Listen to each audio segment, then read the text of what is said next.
Welcome, everybody, ladies and gentlemen. So this is a workflow of the Cyclops. Um, so this was a combination of Unreal Engine, ZBrush, Painter, Maya. There was a lot of tools used for this one. Daz. Um, so basically, I set out. I kind of knew what I wanted to do. I wanted to create an archaeological, whatever the hell they call it, site. They found the Cyclops. They found a skull. They thought they were uncovering a city, but it was just a skull. So I wanted to have fun with this one. So, I was laying out a basic environment. I wanted to just get a feel of the angle of this one. I wanted it to look epic. Think epic. So I just put in like assets that I already had just to block it out. Usually in Unreal, what I do is I just use assets I already have, or I use squares to block things out. But if you got like kind of close enough assets, it's nice to just block something out. And that's kind of what I did here. Just posed it out. Still not knowing exactly the shot I want. I used the whole body here, but I landed up, just doing the skull. But still, this is a quick process. You go in, you block something out very quickly. I'll put an ocean in here. You don't even see the ocean. I took that out later. The thing with Epic is you either, I like detail. I like little details. I love close-ups. I'm a big fan of close-ups because that's where you get to see the most detail and the most expression, and you get to see expression, and that's what I love. A lot of all my photography or pictures that I do. I mean, if you look at them, they mainly close-ups. I like details. So being a little bit further away on this one was a little different for me, having little tiny men and things. I like it and I enjoy these kind of images, but I needed to fit. So basically, I'm just creating little environments, sculpting the landscape. Got some little mega scan assets, scaling them up, just kind of seeing how this thing can look. And yeah, starts to take a little bit of form. I put that little platform there because I was thinking, wouldn't it be cool if I had, somebody looking at this thing from afar, left it out. Probably shouldn't have. I actually wanted to keep it in, but it took up too much space. When you have something in the foreground, it takes a lot of space in the background up. So I didn't want to lose that space at the end.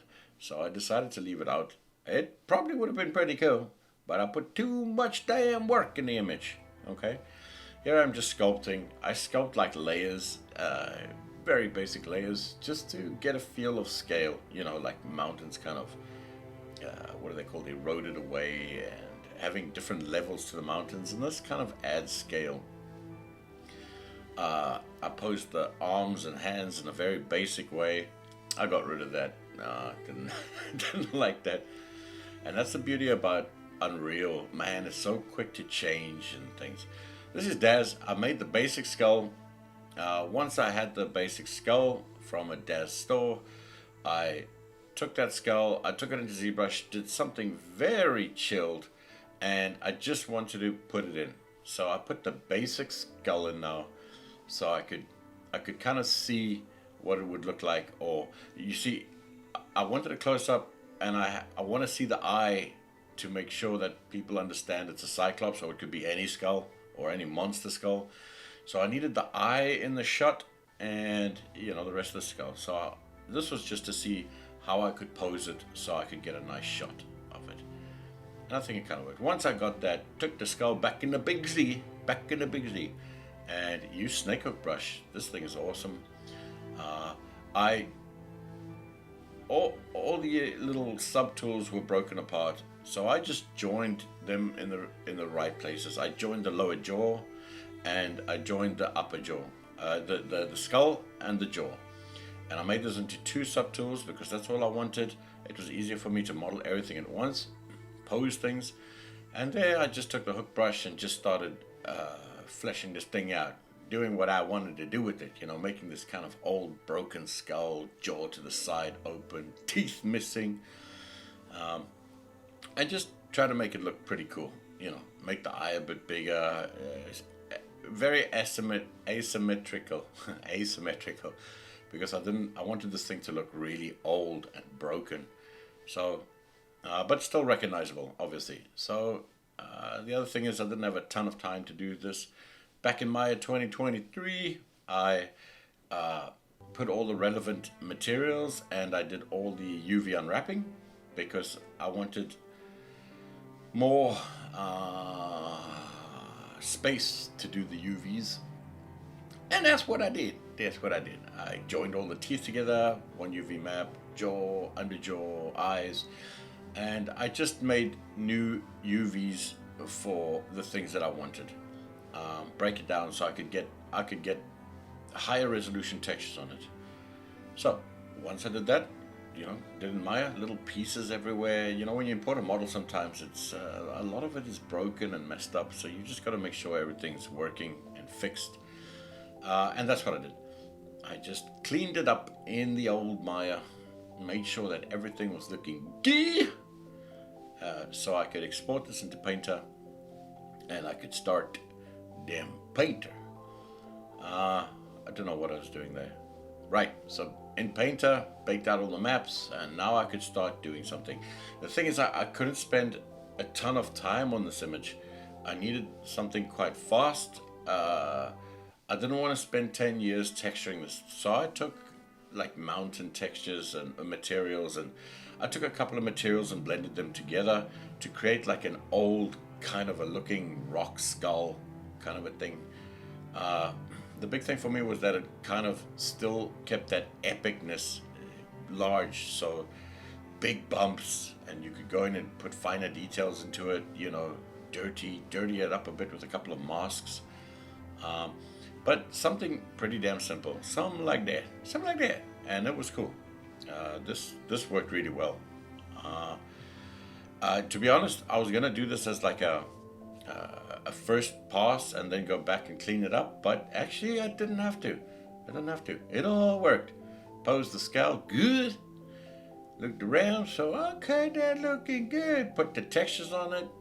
Started putting in a cinema camera into a sequence, and started just trying to look for my shot. What's it going to be? I didn't want to go too far because damn, then you would have to decorate the entirety of the background with that. And then details get smaller and you start losing a lot of details. I wanted something kind of close because I knew I wanted to have little people working on this, digging it up and whatnot, and that adds scale. Remember, when you're dealing with massive things, it's nice to have that feeling of scale. And how I also achieve scale is the camera lens. I think I chose 100 or a 200 millimeter on this. When you're using things like that, you can get some beautiful looking scale.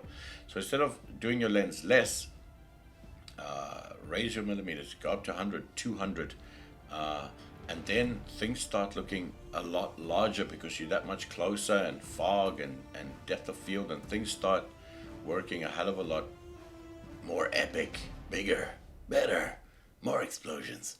So that's what I did. And then I started just taking some Megascans assets and putting them around, started kind of putting it together, put basic lights in so I could start seeing what I wanted to highlight and, what looks D.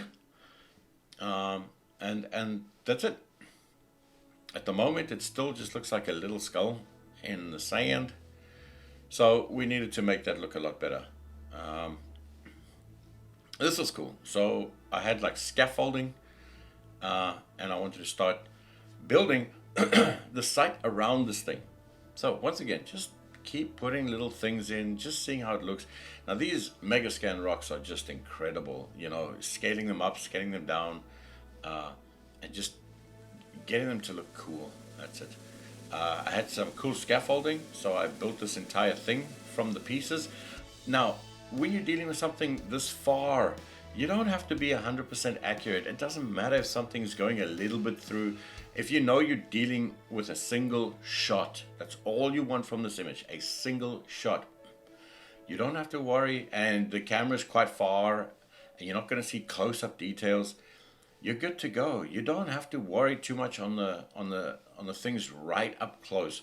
Rather, look at your bigger image. Now, this entire time, I've got another viewport open next to it that shows me my shot. So I can see, as I'm building this, I can see my shot updating, and I can start seeing how it looks. And that helps a lot. You'll see it a bit later, how I do that. But it's a must. So now I start putting it out, seeing if you can actually see the scaffolding from far away. And then I got these really cool things. These were free off the Epic store, this medieval dock, which are awesome. And I just start playing. I start pulling in assets and seeing what would work, what doesn't work, what looks cool, what doesn't look cool, especially from the distance that I need it from. Now that thing that I put on the scaffolding, you can't even see that. That was a pointless. There's a couple of Easter eggs in this image, but not going to ruin them. You see I start putting crates there that you don't see. Luckily Unreal crashed, so I lost all of all of this. I test different things, but that just made it look too full. When you're far away, you want space so you can see things. You don't want to fill up all the gaps, and that's important. When you're dealing with a far shot, have gaps, have spaces, so it allows light to come through and push different things out, push the little elements out that you want to see. And that's kind of what I did here. Had a couple of them cranes. These are also free on the marketplace. You can get them today. I mean, most of these things are free. Most of these assets I used are free. So you jump down in that Epic Market, them placing this, and get some of these fine assets. Just placing these things around. Now that I've got my shot or close to my shot, now I start putting things around and seeing how they feel in that shot. Once again, I'm looking at the shot on the right hand side. I've got another window open that shows me my camera shot. So this is where I work with it, and I can see in real time on the right what it's looking like, where it's going, and how it feels. So once again, and you can see like I kind of leave the places out that you don't see in the shot. You don't really need to build what you don't see. And now I do that a lot. I put more details in things you don't see than what you do see. That's an issue of mine and a problem of mine, but I'm learning slowly. One day. So fleshing it out, bearing the skull a bit more, looking pretty cool. Look how beautiful those rocks are, man. Damn. And this, assets like this make life easy. And Unreal, the way you can position them and move them, man, this is a different way of working. It's awesome. I love this. There's my scene that I just pulled in there just to see what it looks like. Now I want you to kind of start creating an epic feel to this. Inside there you've got those cool structures, those what the hell they call scaffolding, and people building things inside there. I wanted to make this kind of like a new discovery and a little bit old, not old, but give it that feeling. So I used a lot of wood, but I also used new things, helicopters and scaffolding and whatever. Like it was a new discovery, but they used the people from that country or whatever, and it was a little bit of an Indiana Jones feel, the old Indiana Jones, or something like that. So here, start burying it even more with rocks, start seeing how it feels, and this starts to take shape. Bury a bit of the scaffolding in the side there, because it always looks cool. It always looks cool when they have to bury it a bit in the rock and the rubble. Over accuracy, I like feeling. So things don't have to be accurate for me. They have to be plausible, but not accurate. Over here, I started doing all these spline ropes going down just to give it that epic feel. You get those ropes going down into the eye, people climbing down them. I put a couple of people in, but you don't see them too well. They're a little bit of an Easter egg. You got to zoom up. And, just making things look cool. Lines around, hanging around. And all this kind of stuff, it just looked real good, man.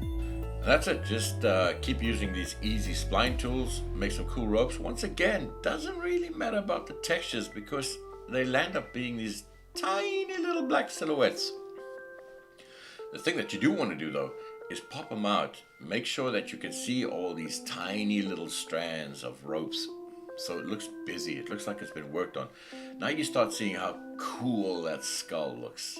Look at the textures on it. Look how, oh man, this is looking already, at this point, it becomes fun. Like this becomes like just enjoying it. Now I try to make a few things plausible, for the silhouettes in the background. I try to keep the sky relatively clean so you can see light coming through and highlighting the jaw, the teeth, the little poles that they got holding in the lines and all the work that they've done to this place. There's a lot of work to make it plausible. All the little things, a lot of the things you don't see, but once again, I've got that screen on the right to see if you can see them. And then I can position them properly so you can see them properly in the shot. And that's kind of how it goes. I mean, the hardest thing I think were the people, which we'll see a little bit later. Once again, using kind of small lights to light up different areas. When using lights for something like this, you have your big lights to give like a diffuse, but then you use a lot of smaller lights lighting up little areas to symbolize scale. The smaller your light is and it lights up little places, it's like they've got their little lights there and stuff, and they would never light up an entire structure. It's not this big. So you keep them chilled. Okay, alles ist gut, alles ist in Ordnung. Hier, ich mache die Roxens. The rocks, I just wanted to change the color of them.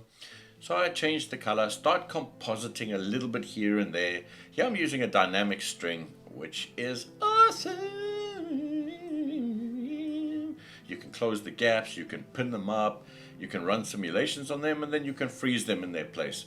And these, oh man, these really worked well.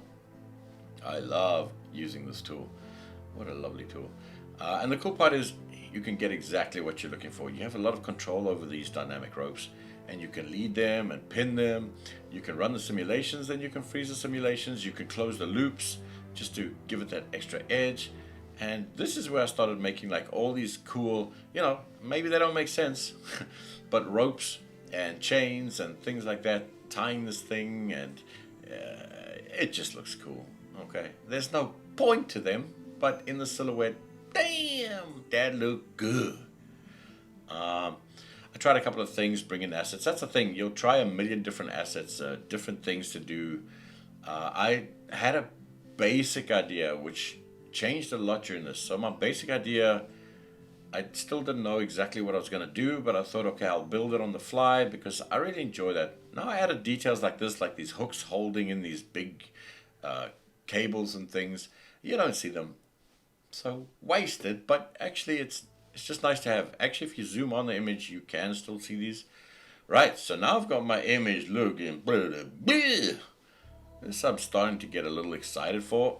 But the hard part was showing how big this thing is, having it close up, and still showing the eye. The eye was the important bit because that's what makes the cyclops. That's what the subject is. It's the cyclops. Make sure you've got your subject in. Now I'm just messing around, testing around, seeing what to use, what not to use. I liked the way the teeth were going right in the camera there. I tried to use like lower millimeters on the camera. In fact, I must double check that which one I used, if I went lower or higher, but I think I went for 100 or 100 or 200 or something.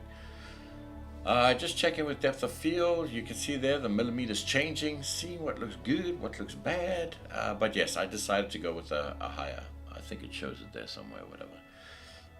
Then I start messing around with post-processing just to see how light will react with post-processing. The vignette, the color grading,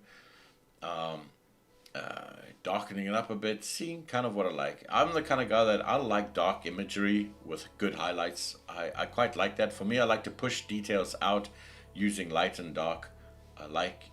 This is kind of my style. So with this skull, what I wanted to do is kind of keep it very dark, but highlight the different areas in it, so your eye could lead to different parts of it and different little areas where are completely different to themselves. In other words, the jaw would be a different area to the eye, would be a different area to the top of the skull at the bottom there, and then the little places around the skull. So that was it. Once again, I keep looking for cool angles. That took a lot of time, finding the angle that I liked, that I could work with. So that does take a lot of time. Keep looking for angles. Always keyframe your angles, the ones that you like, and then you can always compare to your new ones to your old ones, new ones, old ones, and then see which one's better.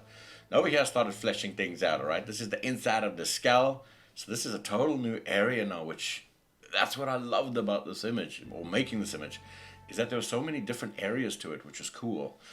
So put them wooden scaffolding down, put some more ropes down, holding that up. Why? Nobody knows. It just looks good. Just looks cool. Lighting a couple of things up. And I wasn't going to go this crazy, but actually I messed up and I pulled one of the scaffolding out, and I thought, actually, it looks pretty cool when you make more of them. Okay, let's make more of them. Nice. Over here, just messing around with that cool wire again. Damn, I love that thing. It's such a wicked tool. Highly recommended. And then just making it a little bit plausible. Putting the big stake in the tooth that they nailed down so they could nail this cable down. I don't know why they're trying to nail the tooth down, but they did, and it looks good. Okay? So, don't ask questions that you don't want to know the answers to, or whatever the saying goes. Had some helicopters free on the Epic Store. You can go get them today. Awesome models. Went back into Daz. Now this starts getting a little bit interesting, because I want to start making characters. Now, this is an awesome way of making characters that you want to use multiple times. So I made one character. I dressed him up. Doesn't matter what I dressed him up in. I tried to get him a little bit close to what I wanted, like a archaeologist or one of those dudes that work in the thing.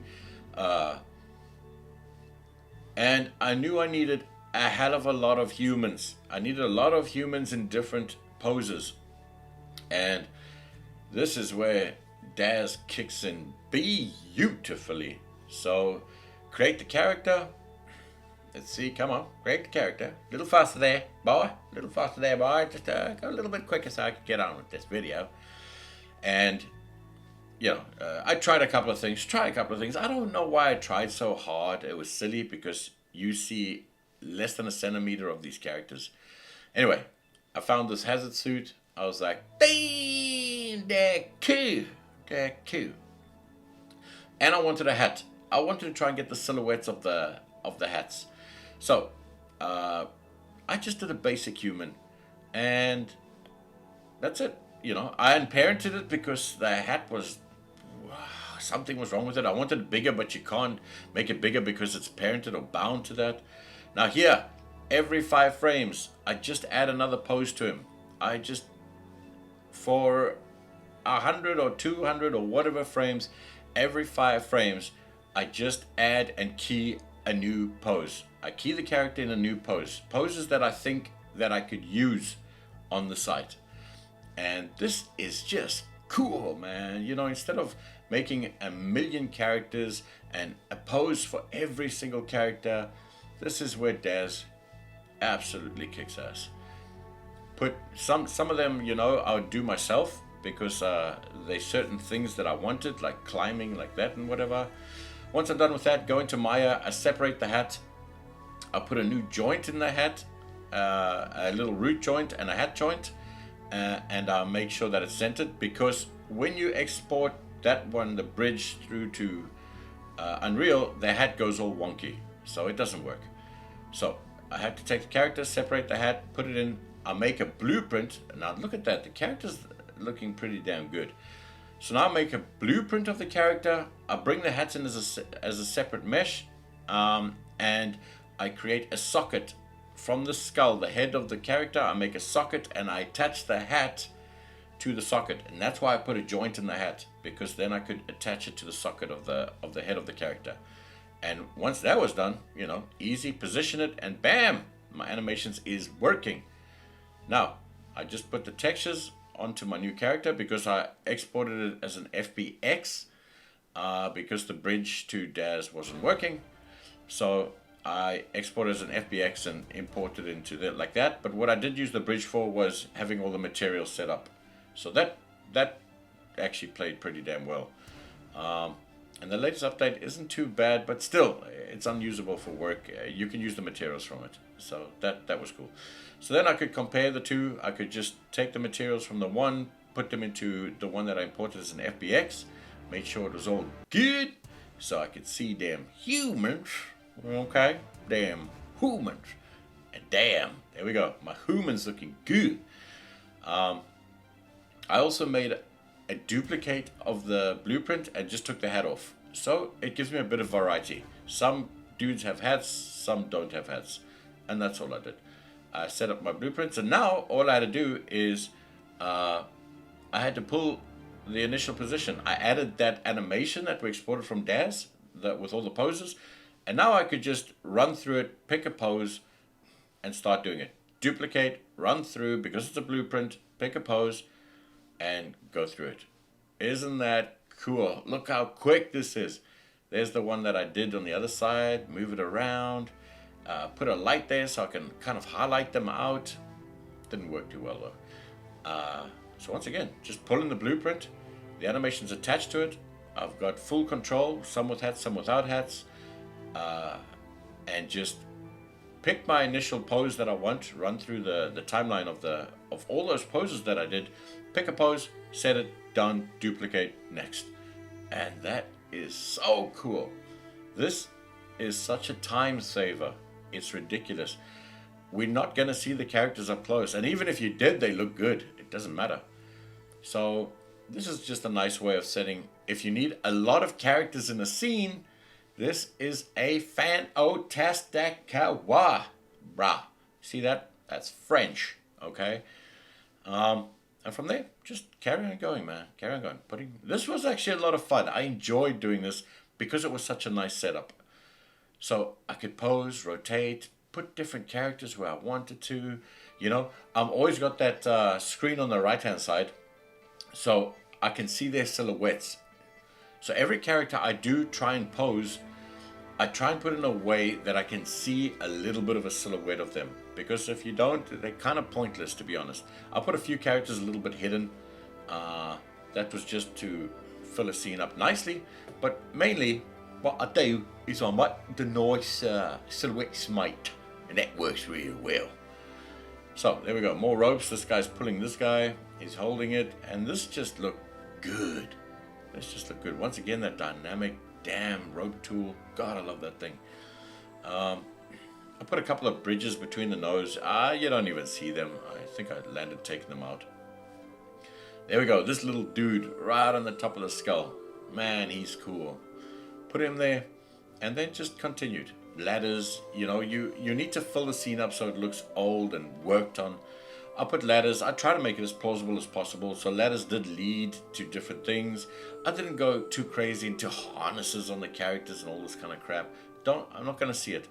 But ladders and stuff, you can see they go through the mesh. It doesn't matter. It's the silhouettes that you're getting. And this is what's important. Remember, when you're dealing with something so far, you don't worry about the close-up details. Worry about the far details. How you're looking at it from being that far. Those are the details that you're looking for. Now I started getting a little bit of them spotlights. On these sites you usually get these cool spotlights that light up different sections of it.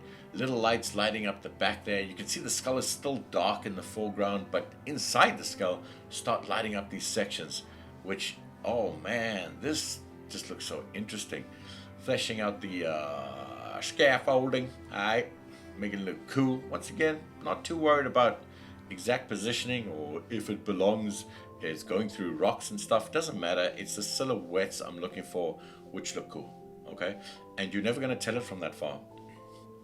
Even though it's an 8K render and you can zoom up on all this, it still look good. Okay, because the lighting and stuff.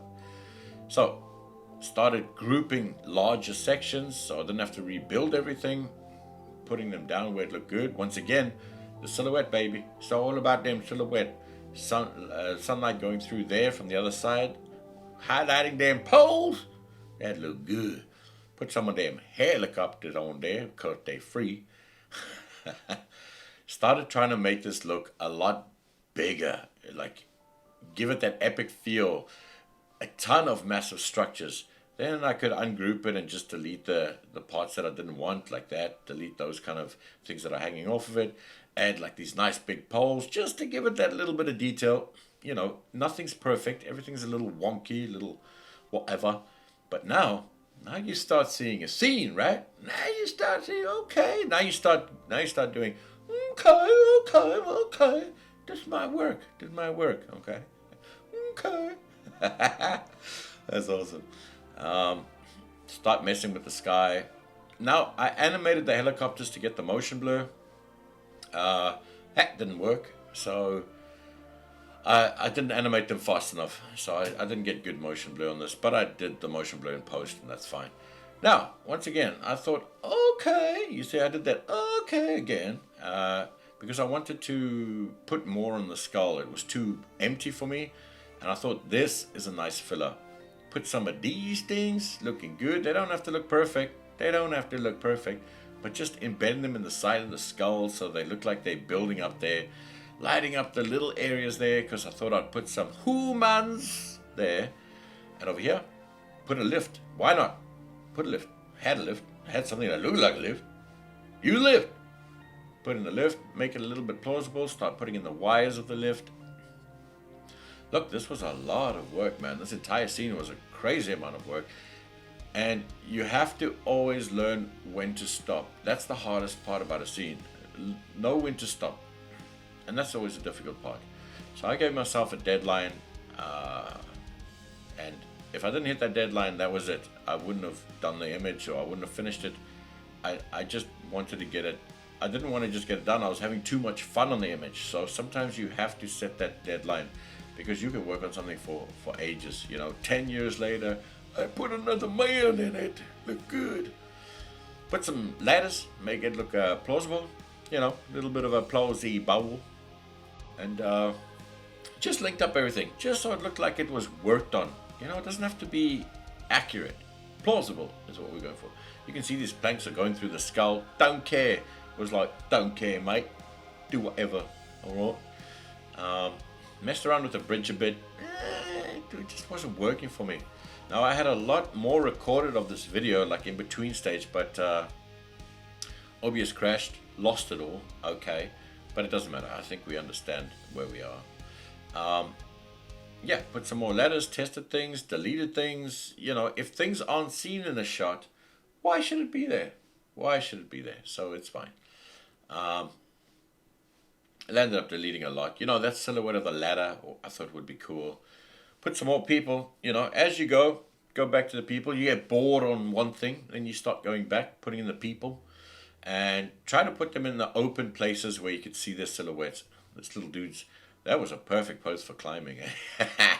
Things just worked out, in all honesty. A lot of the time things just work out, but I did try and choose the poses that could work.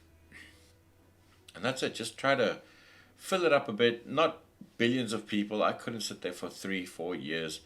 I started putting some cool things at the top there to hold the ropes in. Just looks cool. Put a massive wheelbarrow for this guy, just so it looks looks like he's doing something else.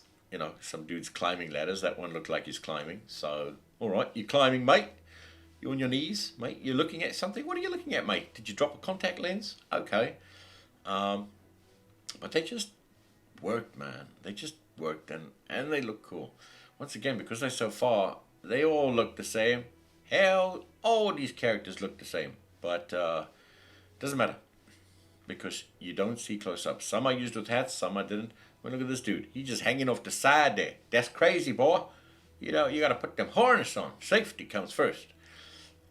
And yeah, that's it. So then we started moving on to them spotlights. Like these big places, they have like these massive spotlights that highlight a little area of the place to show scale. Once again, show scale. So here I am just moving some spotlights in. You can see those nice side highlights and things. It's highlighting the truck too much. Sometimes materials are too much. The textures aren't incredible and the metallicity is too much. But, just move the light so it suits it. It's fine. If you can't fix the material, just move the light or whatever. So that's it. Also, spotlights are used to highlight different areas that you want to show. Highlight things, lead your eye to different parts of the image that you would like to show off. Just put this harshly. You can see those highlights on the scaffolding. Damn, they look good. Just highlighting a bit of the scaffolding up, highlighting some areas on the eyes and stuff. And lighting is actually just one of the most fun parts in Unreal because it's real time. You can just go in and light. You can see the texture messed up there. Don't know what the hell happened, but that's just because I think it ran out of memory. The scene is massive. This would never be used for a game. This is way too big. So, I've got a 3080 Ti with 12 gigs, but it's still not enough. But, stopping and starting it again solves the problem. So if you ever get into those kind of things, just start and stop again. Yeah, I'm just adding a little bit of rock, a little bit of detail now on their face, right on the face, just to give it that little bit of breaking up that texture that I put on the skull. And just to kind of blend it a little bit more in with the scenery, the mountains and the rocks and stuff. So all of that weird texture gets fixed later. It's just a restart. But that didn't stop me. I wanted higher resolution on this because you can see the polygons there, how straight they are. So I just wanted to make this you could see nicely in the silhouette. So look how cool this tool is, eh? Look at it. You can just watch it for hours, have so much fun with it. Bam! Found it, paused it, and got my shot, boys. Over here, just seeing if it was something wrong with the material, but it wasn't. It's all good. It's all good. You'll see if there's something wrong with it. Right, started putting more people. Okay. Started putting more people. Thought, okay, the lift is cool, but doesn't look real. So added like the top bit, added more of the structure to it, gave it a bit of a structure so it looked a little bit more plausible. Put a wheelbarrow up there. Did you see that? Makes no sense. And started decorating with boxes and things that you hardly see. Now this part I loved. It just looks so good. These little areas here, you see these little areas where you can put little people and just you make a brand new scene out of these, and I love that. The image is supposed to lead your eye around everywhere and discover. It's a picture about discovery, and you get to discover everything in the image. You see that? Works on 2 levels, mate. You see that? Intelligence. Just kidding. So put a little bit of lights here, highlight the trucks. Damn trucks. Okay. Cleaning up damn rubbles, and just highlighting a few little areas. There we go. Right, so that was my image. I rendered the image out, put it into Photoshop, started doing them composite. Now I wanted it to be dark with the light spots, and if you look there, you can make out the silhouette of the skull, and then you get to see all the lit up parts. Okay, and this is what I was quite enjoying about this image. This looked a little rough, so in post I was just fixing it up with how I wanted it to look. Sky's a bit rough and this is a bit rough, and now that don't have motion blur, just cut it out, and that's it. To be honest, I cut it out. I painted away the roto in the background, mate. So roto gone, there it is, gone. Got it on a separate layer. All right, try to do a couple of things. Looks good, doesn't look good. So I knew I had to cut it out. So I just cut it out really quickly so I could do something with it. There it is. And duplicated it, put a bit of a blur on it, and started seeing what I could do. And that started looking good. There it is, boys. Done. Look at that. Started messing around with another render I did, where I did like more light on the other side, so I could start blending the 2 renders. So I could start getting light where I needed and taking it away. Putting the vignette, thank you, Miss K, vignette, and just started doing it properly, darkening up the areas that I don't want. Look at the parts at the bottom there where the light kind of just shines out there. bottom right, bottom left. Sorry, that's how I always failed my driver's license. So that's it. Highlighted the scaffolding. Those tarps look so epic with the shadows on them. Look how cool the characters are looking. You know, just start seeing, blending in the two images together, start getting the right kind of lighting, fixing up a little things that I got wrong in Unreal. You know, that's an easy fix, just airbrushing them out, making it look like a model, okay? Beauty model. Well, the whole skeleton thing does go. And just fixing those areas that look a bit off. That's it, where the textures didn't fit the seams properly. My UV unwrapping was bad. I literally did just a normal UV wrap, no thingy. Put a little bit of jaggedness in the tooth, you know, maybe it was a little bit too flat. And that's it, just brought out some stuff. And that literally was it. Started messing around. Ooh, final stage, mate, which I always love. Testing out Ron's brushes, used some steam and some whatnot, you know. I don't go near post without them. I love them brushes. And just added a couple of things, you know, helicopters in the sun there. Look how good they look when you kind of blend them in, because now you're dealing with depth. You're putting them a little bit further back and they look a little bit more epic. You know, added a little bit of steam, a little bit of dust, a little bit of dirt. You know, ever so subtle. Didn't want to kill anything, just subtleness. Tried a lot of different things, and that's what it is. You're testing what works, what doesn't work, what could work, you know, and then you land up with something very subtle. I landed up with something ridiculously subtle. Bam, there we go, you know. I lightened it up a bit because it seems my screen is brighter than most. Then took it into After Effects, and there's that stupid Maxon thing again. 20 minutes to use a damn plugin, Maxon. God, I hate them. Anyway, and now just adding like the lens flare. You know, there we go. Look at that touch. Boo! You see what it does? Beautiful, beautiful girl. And that was pretty much the image. I think it kind of came out pretty good. I think a lot more time obviously would yield something a lot better, but this was done quite quickly actually, you know, only 4 years, so no kidding, but a couple of hours, at least 10 or 12 hours or something, I guess. But I was quite happy with the results. Took that back into Photoshop, blended the two, just got kind of what I was looking for, something a little bit subtle, you know. And honestly, that was it, man. I really enjoyed doing this image. I hope this helps you guys, like, you know, kind of my process. Obviously put the 2 black bars on just to make it a little bit cinematic. Signature, obviously, always. And that's it. That's the image. Now you can 8K image where you can scroll around. Look at those little dudes there on the right hand side on the stair. See the little light there, highlighting them just a tad. You know, a lot of the things you're not gonna see or notice, but this is an image that it's nice to just spend a bit of time and look around, and you see a couple of things. And that's the image. I hope you enjoyed that, and I'll see you guys soon. Bye, guys.